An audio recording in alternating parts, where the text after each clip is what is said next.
10,000 versus 50,000 na puhunan. Ano ang mas okay para simulan ang motor shop business mo? Kung ang sagot mo, 50,000, panoorin mo to! We've started our motor shop business with only 10,000 pesos. How did we do it?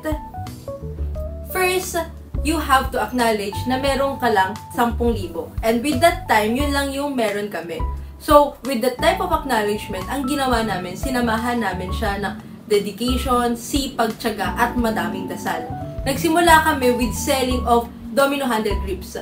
So, by that time, since pandemic days ito, maraming mga customers ang gusto makakuha ng domino handle grip pero walang courier na available. So, ang ginawa namin, we offer pick up, meet up, anything that will give convenience to our customers na kailangan ng item na binibenta namin.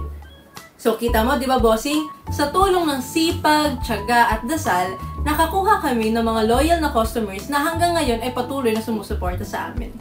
50,000 ang puhunan mo. Full stocks ka, magaganda yung item na dala mo. Pero, hindi mo nauunawaan yung hinanaing ng customers mo. Wala kang sipag, wala kang tiyaga, hindi ka nagpo-post, hindi mo pinapaalam kung ano yung tinitinda mo, at hindi ka nag-reach out sa market. Malaki nga yung puhunan mo, pero kulang ka sa plano. Kaya tandaan, ang laki ng puhunan ay hindi guaranteed na magsasucess ka. Mas importante pa rin na samahan ng sipag, tiyaga, dasal at kaalaman sa market.